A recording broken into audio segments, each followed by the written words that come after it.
There are a lot of things going on in the world right now. So I kind of just dropped everything I was doing and decided to make this little watercolor here. It's snowing outside and it's Michigan and it's beautiful. Art is an outlet for me when I'm feeling stressed, and I hope it is for you too.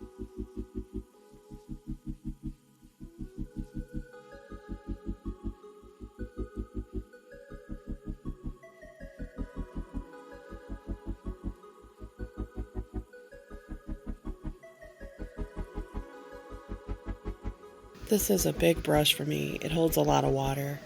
My daughter asked me, she's like, "Where did you get a brush like that?" And I'm like, "Amazon, I guess." I'm not known for using large brushes. I usually tend to do a lot of detail, so I don't often need a larger brush, but it sure is fun to use one. I remember when I took oil painting class at college, and my professor, he just kept telling me to loosen up my style. Well, it's taken a long time, but I've done that in some ways.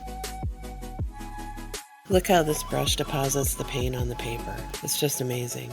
I've really come to appreciate watercolor as a medium, the way that you can get these effects that you can't with anything else. Working in watercolor on paper is perfect for me because, as you can imagine, I've got a lot of paintings on canvas. They take up a lot of space. I have them hanging everywhere. I've sold some of them. I've given some of them away.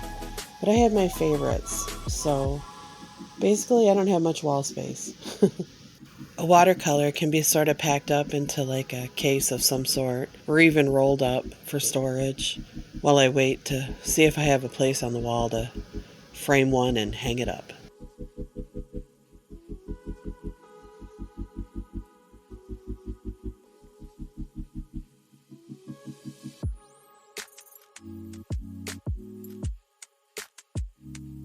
Now it's time to add the footprints. These are my brother's footprints. He likes to take walks in the woods, and I kind of stole the idea from him.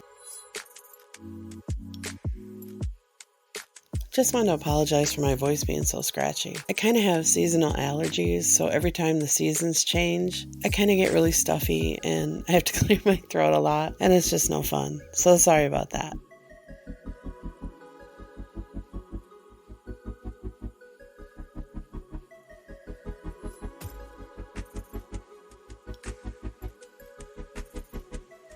When I apply each layer, I kind of just work my way around the painting, adding more and more layers until it's all starting to come into focus.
Making it so that the trees are kind of fading into the mist. The further the trees are away from me, the more mistier they're going to look. Watercolor is the perfect medium for this. If the page is a little bit wet, by the time I add color, that color kind of bleeds out and makes it kind of form sort of a mist.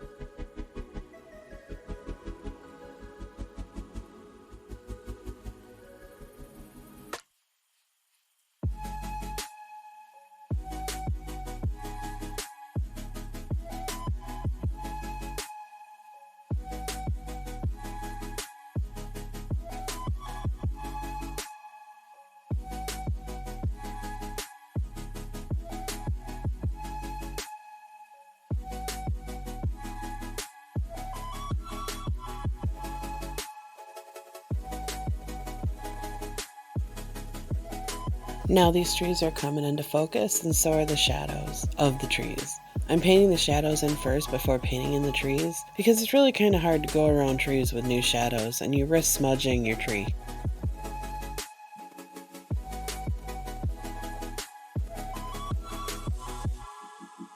As you can see, this painting is coming together with a lot of layers. I kind of use the glazing technique when I paint.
These are the trees in the front of the picture. They're kind of very thin and spindly. I can picture what they're going to look like in the spring. And when it gets into summer, the whole woods is covered with leaves. You can't hardly see around anything. And this is the one time you can see all of the land.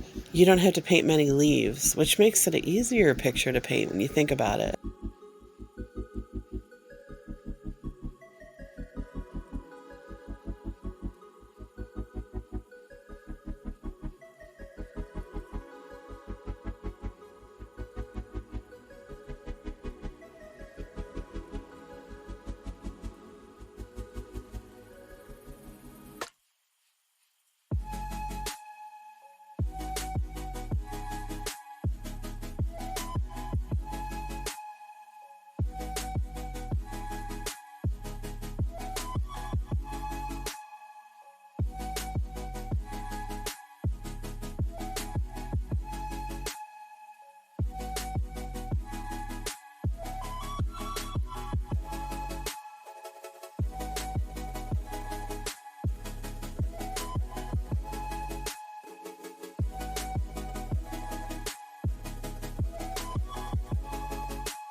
Look at these tiny little branches peeking out of the snow. This is great stuff. They kind of have a character all their own, don't you think?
Here is the mostly done picture. I'm probably going to do a little more work on it. There's a log off to the left that needs like more shading and more highlights and things. I'll add a little bit more, but not much.